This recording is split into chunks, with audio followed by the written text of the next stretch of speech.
Hi friends, welcome to my channel. நம்ம இன்னைக்கு class 11 NCERT Biology Chapter 4 Animal Kingdomல இருந்து Phylum Ctenophora அப்படின்ற topic தான் பார்க்க போகிறோம். இந்த வீடியோ உங்களுக்கு ரொம்ப யூஸ்ஃபுல்லாக இருக்கும்னு நினைக்கிறேன். யூஸ்ஃபுல்லாக இருந்தால் கண்டிப்பாக சேனலை லைக் பண்ணிக்கோங்க, மறக்காமல் சேனலை சப்ஸ்கிரைப் பண்ணிக்கோங்க. Ctenophores, commonly known as sea walnuts or comb jellies, are exclusively marine, radially symmetrical, diploblastic organisms with tissue level of organization. டீனோஃபோர்ஸ் நமக்கு பார்க்குறதுக்கு வால்நட்ஸ் இருக்கும் இல்லையா, வால்நட்ஸோட சேம் ஸ்ட்ரக்சரில் தான் டீனோஃபோர்ஸ் அப்படின்ற ஆர்கானிசம்ஸ் வந்துட்டு இருக்கும்.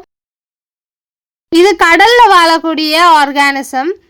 ரேடியலி சிமெட்ரிக்கல்னா இப்போ ஒரு பால் இருக்குது, அந்த பாலை வந்துட்டு எந்த ஒரு ஆங்கிளில் வெட்டினாலும் நமக்கு ஈக்குவல் ஹாஃப்ஸ் வந்துட்டு நமக்கு கிடைக்கும்.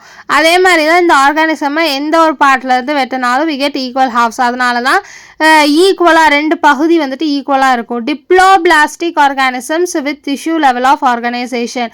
டிப்ளோபிளாஸ்டிக் ஆர்கானிசம்ஸ் அப்படின்னா நமக்கு ரெண்டு ஜெர்ம் லேயர்ஸ் வந்துட்டு இருக்கும். ரெண்டு ஜெர்ம் லேயர்ஸ்னால் ஒன்று வந்துட்டு எக்டோடம், அவுட்டர் லேயரை வந்துட்டு நம்ம எக்டோடம் அப்படின்னு சொல்லுவோம், இன்னர் லேயரை வந்துட்டு எண்டோடம் அப்படின்னு சொல்லுவோம். அது ரெண்டுத்துக்கும் நடுவில் வந்துட்டு மீசோக்லியா அப்படின்னு சொல்லக்கூடிய ஒரு சப்ஸ்டன்ஸ் வந்துட்டு இந்த இதுக்குள்ளே இருக்கும். ஆனால் அது வந்துட்டு ஒரு ஜெர்ம் லேயராக வந்துட்டு நம்ம கன்சிடர் பண்ண மாட்டோம்.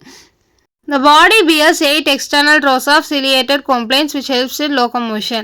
நமக்கு இந்த பிக்சர்லேயே பாருங்களேன், அந்த பச்சை கலரில் ஒரு லைன் இருக்கு இல்லையா, அந்த இதை கவுண்ட் பண்ணி பார்த்தீங்கன்னா 8 இருக்கும். அதுதான் 8 ciliated complaints அப்படின்னு நம்ம சொல்கிறோம். அது எதுக்கு ஹெல்ப் பண்ணுதுன்னா நகர்றதுக்கு ஹெல்ப் பண்ணுது. Digestion is both extra cellular and intra cellular. நமக்கு செரிமானன்றது வந்துட்டு செல்லுக்கு உள்ளேயும் நடக்கும், செல்லுக்கு வெளியிலையும் நடக்கும். பயோலுமினிசன்ஸ் அப்படின்னா என்னென்னா, அந்த ஆர்கானிசம் வந்துட்டு லைட்டு போட்ட மாதிரி வந்துட்டு நைட் டைமில் அந்த மாதிரி வந்துட்டு எக்ஸிபிட் பண்ணும். ஸோ அது வந்துட்டு டீனோஃபோர்ஸில் நல்லாவே வந்துட்டு தெரியும். இது வந்துட்டு ரொம்ப இம்பார்ட்டண்ட்டான point. Sexes R not separate. Sexes அப்படின்றது இங்கே தனித்தனியெல்லாம் கிடையாது, ஒரே ஆர்கானிசம்குள்ளேயே தான் மேல் ஆர்கனும் ஃபீமேல் ஆர்கனும் இருக்கும். Reproduction takes place only by sexual means. Sexual reproduction மட்டும்தான் இந்த ஆர்கானிசமில் நடக்கும்.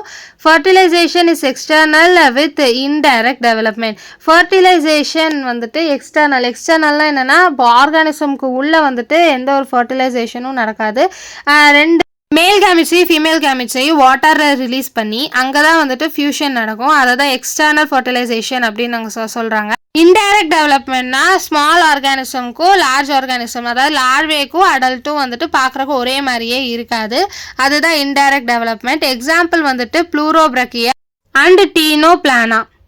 நமக்கு புக்கில் கொடுத்துருக்க டயக்ராம் வந்துட்டு ப்ளூரோப்ரக்கியாவோட டயக்ராம் தான் கொடுத்துருக்காங்க. இதோட ஃபைலம் டீனோஃபோரா அப்படின்ற டாபிக் முடிஞ்சிருச்சு. இந்த வீடியோ பிடிச்சிருந்தா லைக் பண்ணுங்கள், மறக்காம சேனலை சப்ஸ்கிரைப் பண்ணுங்கள். தேங்க்ஸ் ஃபார் வாட்சிங். பாய்.